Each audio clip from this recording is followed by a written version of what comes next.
2012년 스웨덴에서 발매된 오베라는 남자라는 소설이 있습니다. 발간 후 세계적인 인기를 얻게 되면서 스웨덴과 미국에서 영화화되었습니다.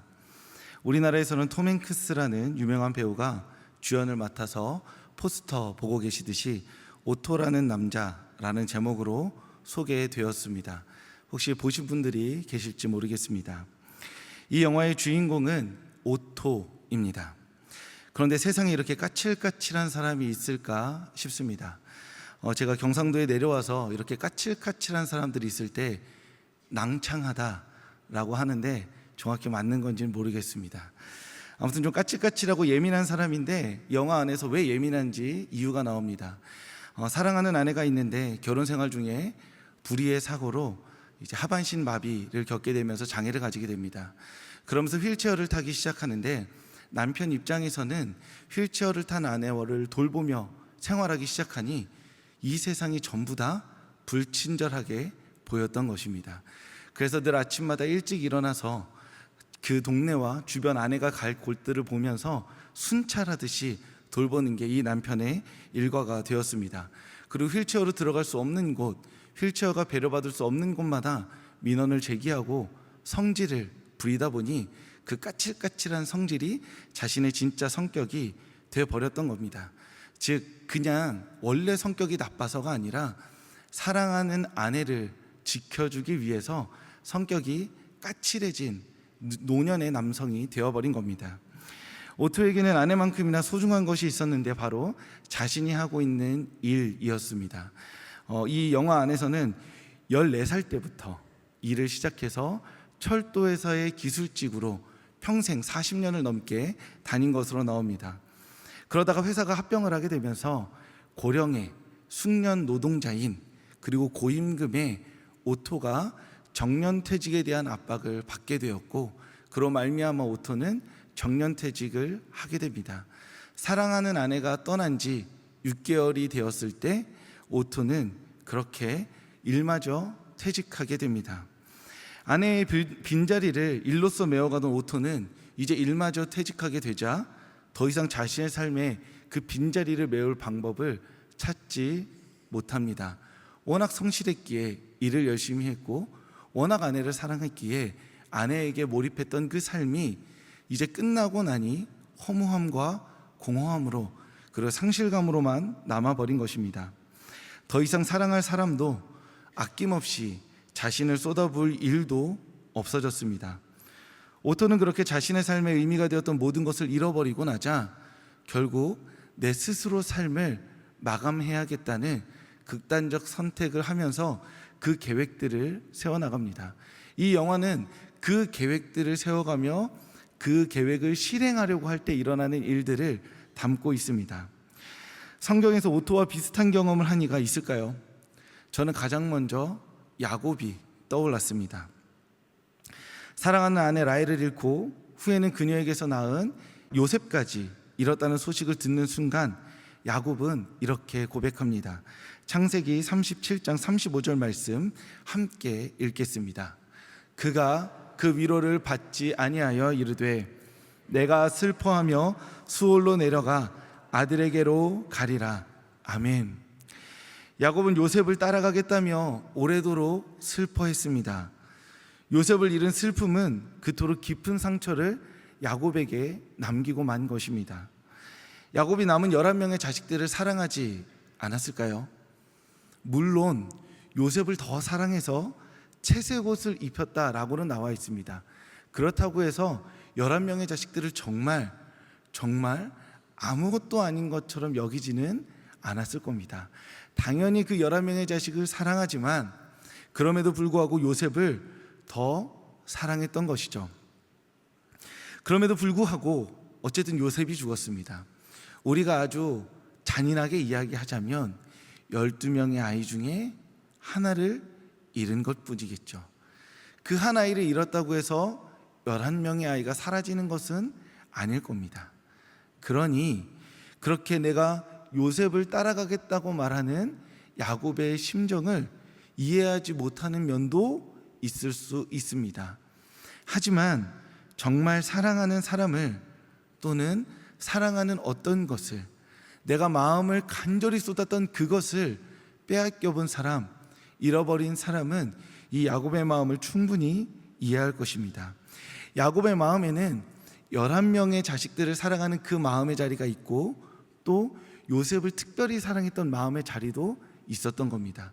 요셉의 자리가 빼져버리고 빠져버리고 그 자리에 구멍이 나버리니 11명의 자식들로는 채울 수 없게 돼버린 것이죠. 그래서 자신 안에 남겨진 그 빈 구멍, 상처, 상실감들에 몰입하여서 야곱은 요셉을 따라가겠노라 라고 고백했던 것입니다. 저는 20살을 간 넘겼을 때 가장 가까웠던 친구의 부고 소식을 먼 타지에서 전화로 받은 적이 있었습니다. 삶이 멈춰버리는 경험을 저는 그때 했습니다. 가까운 사람을 보내기에는 저도 너무 어렵고 그 친구도 너무 어렵습니다. 분명 그 이후로 저는 가까운 친구들을 많이 사귀었습니다. 그 친구보다 더 가깝게 지내는 친구들이 지금 여전히 있습니다.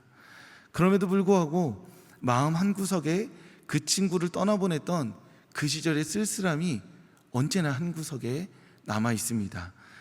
중고등학생 시절 같이 꿈을 꾸고 나중에 건물을 사서 1층에는 오락실, 2층에는 만화방, 3층에는 노래방, 4층에는 같은 숙소를 만들자고 농담 삼아 했던 그 이야기들이 늘 머릿속에 맴돌고 있습니다. 그 마음의 쓸쓸함이 다른 친구들을 사귄다고 해서 채워질까요? 그렇지 않습니다. 그 마음의 쓸쓸함은 제가 평생 가져가야 할 저의 마음의 빈 구멍인 것이죠. 그렇다고 그 구멍 때문에 일평생 우울하거나 그 구멍으로 말미암아 제 삶을 살지 못하는 것은 당연히 아닙니다. 그렇다고 해서 다른 어떤 것으로 채워지는 것도 아닙니다. 다른 많은 행복의 기억들을 쏟아부어도 그 마음의 빈자리는 여전한 것입니다. 우리는 어쩌면 누군가의 노랫말처럼 매일 이별하며 살고 있는지도 모르겠습니다. 오토와 같이 사랑하는 일을, 그리고 소중하게 여겼던 일들을 잃어버리는 때가 있습니다. 야곱과 같이 사랑했던, 아낌없이 사랑했던 자녀를 잃는 순간도 있습니다. 그리고 친구들, 마음 다해 사랑했던 반려동물들과, 그리고 우리가 정말 영원할 것이라 여겼던 진실된 관계들이 깨어지는 경우도 종종 있습니다. 반복된 이별이 만들어낸 그 텅 빈 마음에 무엇을 채울 줄 몰라 헤매고 있는지도 모르겠습니다. 이것저것 넣어봤는데, 깨어진 관계 때문에 다른 관계도 사귀어봤는데, 잃어버린 그 사랑하는 사람 때문에 다른 어떠한 것들도 노력해봤는데, 결국 우리는 그 텅 빈 마음을 내버려 두어야 하는지, 아니면 다른 어떠한 것으로 채워야 하는지, 또는 채우면 정말 채워질 수 있는 것인지 몰라서 그저 멍하니 바라만 보고 있는지도 모르겠습니다. 그렇다면 우리는 무엇을 해야 할까요? 마주할 수밖에 없는 슬픔 앞에서, 그리고 텅 비어버린 마음을 가지고 우리는 어떻게 살아내야 할까요? 그 삶을 멈추게 만드는 이별과 상처들 속에서 그저 텅 빈 마음을 끌어안고 살아가야만 하는 걸까요? 아니면 멈춰선 삶의 자리에서 그렇게 주저앉아 있어야만 하는 걸까요? 오늘 본문의 말씀을 통해서 그 이별과 상처들 가운데 우리 가운데 말씀하시는 하나님의 음성을 듣고자 합니다. 요한일서 4장 8절 말씀입니다. 우리 이 짧은 구절을 함께 한 목소리로 읽도록 하겠습니다. 하나님은 사랑이심이라. 아멘. 우리 한 번 더 고백할까요? 하나님은 사랑이심이라. 아멘. 이 말씀은 이단의 공격과 로마의 핍박 가운데 내몰려 있던 성도들에게 사도 요한이 고백한, 그리고 선언한 말씀입니다. 예수님을 주님으로 고백하며 교회로 모였습니다. 그런데 자꾸만 이단이 공격합니다. 로마가 핍박합니다. 우리라도 사이가 좋아서 똘똘 뭉치면 좋겠는데 우리 중에 어떤 사람들은 이단에 넘어가 있습니다. 어떤 사람들은 넘어가려고 합니다. 나는 믿음을 지키는 것 같은데 그 이단의 말들이 귀를 속삭이면서 마음을 흔듭니다. 이단 때문에도 힘든데 로마가 핍박을 가하기 시작했다는 소문이 돕니다. 그러니 내가 지금 주님으로 고백하는 하나님을 믿고 있는 이 삶에 정말 의미가 있는지, 가치가 있는지 되묻게 되는 것입니다. 누가 보아도 하나님이 어디 계시는지, 정말 살아계시는지 물을 수밖에 없는 상황입니다. 이러한 상황 가운데서 사도 요한은 다른 어떤 답이 아니라 하나님은 사랑이시다라고 말하고 있는 것입니다. 하나님의 사랑이시라는 이 고백은 매우 특별합니다. 하나님은 주머니에서 여러 것들 중에 지금 하나 꺼내가지고 사랑을 꺼내시는 분이 아니라는 얘기입니다. 길 가다가 아동부 6학년 친구를 만났는데 주머니에 청포도 사탕이 있고 캐러멜 사탕이 있습니다. 둘 중에 하나를 뭘 꺼내줄지 오른손과 왼손에서 고민하다가 오늘 왠지 기분이 좋으니 청포도 사탕이다 라고 꺼내면서 하나님께서 그렇게 주머니에서 사랑을 꺼내시는 분이 아니라는 고백이라는 겁니다. 이 고백은 하나님의 존재 자체가 사랑이시다. 그래서 하나님이 사랑이시기 때문에 하나님은 사랑하시지 않는 순간이 단 한순간도 없다는 고백입니다. 조금 더 다른 비유를 쓰자면 마치 불이라는 것의 본질이 활활 타오르는 것이기 때문에 타지 않고 있는 불이란 있을 수 없는 것처럼 하나님은 사랑이십니다 라고 말한다면 하나님의 모든 행동이, 하나님이 행하시는 모든 역사가, 하나님 안에서 이루어지는 모든 우리의 삶의 일들이 다 사랑 가운데 이루어진다라는 고백인 것입니다. 하나님은 사랑이시라는 이 고백은 성경의 첫 고백과 이어집니다. 우리 창세기 1장 1절 말씀을 함께 고백하겠습니다. 태초에 하나님이 천지를 창조하시느니라. 아멘. 태초에 하나님이 천지를 창조하셨습니다. 하나님께서 이 세상을 창조하실 때 혼자 자신이 만든 최상급 의자에 앉아 계셔서 가만히 곰곰이 생각해 보시다가 뭐라도 해야겠다 싶어서 이 세상을 창조하신 게 아니라는 이야기죠. 삼위일체 하나님께서 서로를 향해 깊은 사랑의 관계를 나누시다가 그 삼위일체의 사랑 안에서 충만한 사랑이 흘러넘침으로 말미암아 이 세상이 창조된 것입니다. 하나님은 고독 가운데 무언가를 만들어내기 위해 이 세상을 창조하신 것이 아니라 삼위일체 관계 안에서 충만했던 그 사랑이 흘러넘침으로 말미암아 이 세상이 창조된 것입니다. 그래서 이 세상 안에는 하나님의 창조 안에, 이 세상 안에는 하나님의 사랑이 가득 담겨 있는 것입니다. 하나님이 보시기에 좋았다라고 말했던 그 좋음들이 여전히 이 세상 가운데 가득한 것입니다. 태초의 사랑이신 삼위일체 하나님이 관계 안에 흘러넘치는 사랑으로 세상을 창조하셨습니다. 사도 요한은 이단의 공격과 로마의 핍박 가운데 있던 성도들에게 여전히 이 세상이 하나님의 백성을 향한 살기 등등한 그 살기로 가득한 세상이 아니라 하나님의 사랑으로 창조된 세상이라고, 그래서 언제든 그 하나님의 사랑을 발견할 수 있는 곳이 우리가 발딛고 있는 세상이라고 말해준 것입니다. 지금 우리를 휩쓸고 있는 이 모든 상황들 너머에 하나님의 사랑이 가득 차 있다고 말한 것입니다. 그러니 분명 돌아보면 핍박인데, 돌아보면 의심인데, 돌아보면 눈물이고 이별이고 상처뿐인데 그것이 전부가 아니라 이 세상은 사랑이신 하나님이 창조하셨기에 하나님의 사랑으로 가득 차 있다. 그러니 그 하나님의 사랑을 바라보자 라고 사도 요한이 말하고 있는 것입니다. 우리의 삶을 멈추게 하는 이별과 상처들 속에서 우리는 종종 하나님이 계시지 않은 것처럼 느낍니다. 하나님의 사랑을 우리가 발견할 수 없게 된 것처럼 여깁니다. 위로받고 싶은 마음에 세상을 둘러보아도 아무것도 발견할 수 없을 때 우리는 그렇게 하나님의 부재를 느끼게 됩니다. 그 깊고 짙은 외로움의 시간에 다시 한번 이 말씀을 새기고자 합니다. 하나님은 사랑이십니다. 그 충만한 사랑이 하나님 가운데서 흘러넘쳐 이 세상이 창조되었습니다. 하나님은 우리가 이 세상에서 하나님의 충만한 사랑을 발견하고 맛보고 누리며 살아가기를 바라십니다. 왜냐하면 하나님은 사랑이시기 때문입니다.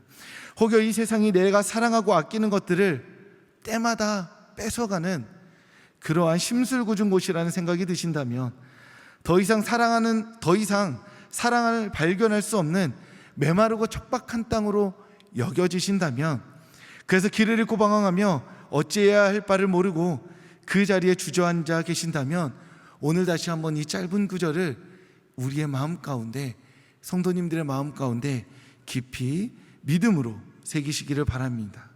하나님은 사랑이십니다. 여전히 이 세상은 하나님의 사랑으로 충만합니다. 하나님께서 우리를 위해 심어두신 그 사랑을 발견하며 하나님의 사랑 안에 충만한 생명의 삶을 살아가실 수 있기를 주님의 이름으로 축복합니다. 이제 처음 이야기를 꺼냈던 오토의 이야기로 돌아가 보고자 합니다. 오토는 아내를 잃었고 직장도 잃었습니다. 그래서 더 이상 살아갈 이유를 찾지 못하게 되었습니다. 그래서 스스로 삶을 정지하고자 이런저런 계획을 세웁니다. 차 안에서 일을 벌이려고 하기도 하고 집 안에서 일을 벌이려고 하기도 합니다. 그렇게 오토는 자신의 삶에서 다시 일어나고자 하는 선택이 아니라 넘어진 그 자리에서 완전히 엎드려지기로 합니다. 하지만 그런 오토를 가만히 두지 않는 이들이 있습니다. 불편하고 신경 쓰이고 손이 많이 가지만 그럼에도 계속해서 오토에게 다가오는 이웃들이 있습니다. 우리는 오늘 그 이웃들의 영상을 보면서 오토와 그 이웃들의 이야기를 잠시 살펴보겠습니다. 잠깐 영상을 보도록 하겠습니다.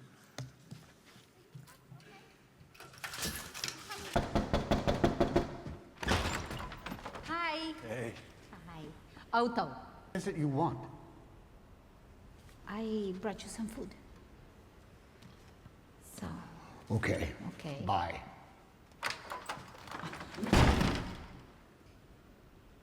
are you always this unfriendly? I'm not unfriendly. Every word you say is like a warm cuddle. I am not staying around to see that happen. I'm leaving. For good. Ruben, what are you doing, love? What are you doing? Let go. And then you went inside and you wouldn't even open the door? And I didn't know if something had happened to you? You can't use my phone. Because everybody's an idiot and you have to do everything on your own, right? You can't. Just be happy that someone was trying to help you get through a crappy day, even if they're an idiot.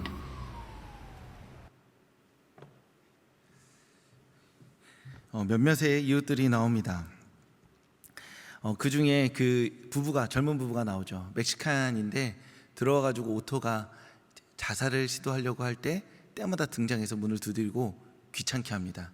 주차도 못하고 운전도 잘 못하고, 그리고 정신없는 사람들인데 그 자꾸 와서 도와달라고 하는 그 태도에 오토가 자꾸 짜증을 내지만 결국 도와주게 됩니다. 그렇게 도움을 짜증내면서 주고받다가 관계가 트이고 마음이 열리게 됩니다. 그리고 아까 휠체어에 앉아있던 루벤이라는 친구가 있습니다.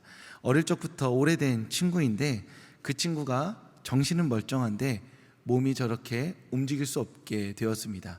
그래서 그 친구에게 살짝 말하는 거죠. 나 이제 세상을 떠날 거야. 그런데 그 친구가 정신은 온전하니 자신이 움직일 수 있는 몸을 힘껏 움직여서 그 호스를, 오토가 잡고 있는 호스를 꽉 잡습니다. 그러지 말라는 사인인 것이죠. 오토의 삶에 새로운 의미를 부여하는 이웃들이 등장한 것입니다. 오토는 이 새로운 관계 안에서 잃었던 삶의 의미들을 다시 발견하게 됩니다. 아내를 잃었고 직장을 잃었습니다. 그러면 우리가 가장 쉽게 생각한다면 새로 아내를 얻고 새로 직장을 얻으면 그 빈자리의 마음들이 메워지겠지라고 생각합니다. 잃은 것을 그대로 되찾는 게 어쩌면 가장 빠르고 현명한 방법이라 생각합니다. 하지만 영화는 잃은 것들을 그대로 찾는 것이 아니라 그 마음의 빈자리와 쓸쓸함과 상처는 여전히 마음 한켠에 남아두되 새로운 이웃들과의 관계를 형성하게 되면서 삶의 의미를 발견하고 다시 살아가고자 하는 오토의 모습을 보여줍니다. 다시 사랑할 수 있을지, 그리고 사랑받을 수 있을지 알 수 없었던 오토는 이전에 눈여겨보지 않았던 새로운 관계들을 통해서 다시 사랑하고 사랑받기 시작합니다. 심지어 그 이웃들이 귀찮고 짜증나고 불편하고 힘들게 하는 사람일지라도 그 관계 안에서 삶의 의미들을 발견하게 되는 것입니다. 그리고 결국 그들을 통해 위로받고 그 삶을 다시 한번 걸어가게 됩니다. 이 오토의 이야기를 기억하며 요한일서 4장 11절과 16절을 한 목소리로 읽겠습니다. 사랑하는 자들아, 하나님이 이같이 우리를 사랑하셨은즉 우리도 서로 사랑하는 것이 마땅하도다. 하나님이 우리를 사랑하시는 사랑을 우리가 알고 믿었노니 하나님은 사랑이시라. 사랑 안에 거하는 자는 하나님 안에 거하고 하나님도 그의 안에 거하시느니라. 아멘. 오토는 잃었던 사랑의 대체제가 아니라 또 다른 사랑의 관계 안에서 위로를 경험하였습니다. 그는 이전까지는 이런 새로운 관계가 필요하지 않았습니다. 왜냐하면 아내가 있었고 직장이 있었기 때문이죠. 하지만 그 모든 것들을 잃자 새로운 관계가 그 사람에게 열리기 시작했습니다. 그리고 그 관계 안에서 사랑이라고 말하기에는 애매하고 아니라고 말하기에도 애매한 느슨한 친절과 도움을 주고받으면서 싹튼 신뢰와 사랑이 그를 살립니다.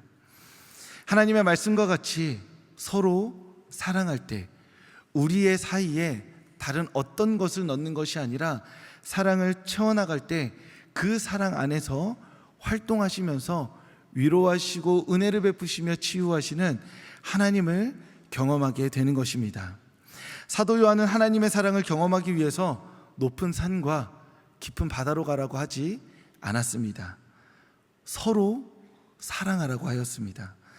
나와 너, 우리 사이에 사랑을 담으라 말씀하셨습니다.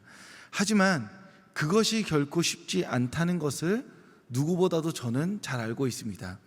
저는 지금 당장에도 누군가를 사랑하지 않을 이유를 수백 가지를 댈 수 있습니다. 머리 가르마가 마음에 안 듭니다. 얼굴 옆에 난 여드름도 싫습니다. 왜 저렇게 땀이 많을까요? 왜 걸을 때 뒤뚱뒤뚱 걷죠? 왜 저 사람은 말랐나요? 전 나이 마흔에 뚱뚱한데 라고 말하면서 제 기준을 가지고 온 세상 사람들을 다 미워할 준비가 되어 있고 미워할 수 있습니다. 하지만 티는 잘 안 나는 편이죠. 그러한 것처럼 5만 가지 이유들이 다 있습니다. 사랑하지 않을 이유가 말이죠. 그런데 사랑할 이유를 저보고 지금 찾으라고 한다면 굉장히 식은땀이 흐릅니다. 어제 곰곰이 생각해 봤습니다. 설교를 연습하면서 그래, 사랑할 이유 하나를 얼른 찾아서 한 5명 거를 팍팍팍 얘기해보자 하는데 생각이 안 나는 거예요. 그래서 깊이 회개했습니다. 싫은 이유는 수백 가지, 수만 가지, 너무 많죠. 하지만 사랑할 이유 하나를 찾는 건 그만큼 어렵습니다. 이 모든 예민한 기준들을 통과해서 겨우 사랑의 관계를 우리는 만든 거예요. 그런데 그 사람들이 떠나갑니다. 그 관계가 깨어집니다. 그럼 이제 더 이상 사랑할 의지와 의욕과 마음이 없어져 버리는 것이죠. 사랑이 우리를 위로하고 회복시킨다는 것을 모르는 사람은 없습니다. 내가 건넨 그 따뜻한 말이 그 사람이 실수를 치유한다는 걸 모르는 사람은 아무도 없습니다. 저도 그렇게 구원받았습니다. 저를 향해 무한한 사랑과 무한한 칭찬의 말을 통해서 저를 세워줬던 사람이 있었습니다. 심지어 저보고 잘생겼다고 하는 사람이 있었습니다. 그들 때문에 자존감을 세웠고 이렇게 떨지 않고 설교를 할 수 있었던 것이죠. 그런데 아는데 경험했는데 못생긴 사람에게 잘생겼다고 말하는 게 정말 힘듭니다. 그만큼 우리는 사랑하기가 힘든 연약한 사람들인 것이죠. 그런데 참 다행히도 하나님께서 사랑할 수 없는 우리의 마음을 이미 아셨습니다. 우리가 서로의 사이에 사랑을 담아내는 것을 지독하게도 어려워한다는 것을 하나님은 아셨습니다. 우리가 그렇게 약하고 부서진 존재라는 것을 아셨습니다. 그래서 사랑으로 창조하시면서 그 사랑을 우리에게 구체적으로 보여주셨습니다. 봐야 따라할 수 있다는 걸, 그리고 심지어 사실은 봐도 따라하지 않는다는 걸 아셨기에 직접 친히 사랑이 무엇인지를 보여주셨습니다. 요한일서 4장 9절의 말씀을 함께 읽겠습니다. 하나님의 사랑이 우리에게 이렇게 나타난 바 되었으니 하나님이 자기의 독생자를 세상에 보내심은 그로 말미암아 우리를 살리려 하심이라. 아멘. 우리의 모든 사랑함은 하나님의 사랑함의 본을 따르는 것입니다. 하나님께서 독생자를 세상에 보내셔서 죄인된 우리를 살리셨습니다. 우리가 아직 죄인 되었을 때 우리에게 찾아오셨습니다. 우리가 먼저 하나님을 사랑한 것이 아니라 하나님께서 우리를 먼저 사랑하셔서 크고 값없는 사랑을 부어주셨습니다. 우리는 범람하는 사랑의 물결 속에서 그저 그 사랑을 누린 사람들인 것입니다. 그리고 이제 하나님께서 그 사랑의 물결 속에서 사랑을 누리고 있는 우리에게 서로 사랑하라고 말씀하십니다. 우리가 각자 가진 예리한 눈썰미로 사랑하지 않을 이유를 찾아내는 것이 아니라 하나님께서 독생자를 보내시기까지 사랑하셨던 그 무모함과 용기와 믿음을 가지고 너희도 이 사랑을 따라하라고 말씀하고 계십니다. 수만 가지 사랑하지 않을 이유가 아니라 하나님께서 사랑으로 창조하셨다는 그 한 가지 이유를 가지고 우리의 서로의 사이에 사랑을 담으라 말씀하십니다. 그 하나님의 말씀에 순종하여 서로를 사랑하는 오늘 하루가 될 수 있기를 소망합니다. 사랑 안에 거하시는 하나님을 만나기 위해서 서로를 사랑하기로 결정하고 그렇게 순종하는 오늘 하루가 될 수 있기를 소망합니다. 서로를 사랑하는 그 사랑 안에서 하나님을 만나고 또 그 사랑 안에서 활동하시며 위로하시고 힘을 주시는 하나님의 사랑을 누리며 맛보는 오늘 하루가 될 수 있기를 주님의 이름으로 축복합니다.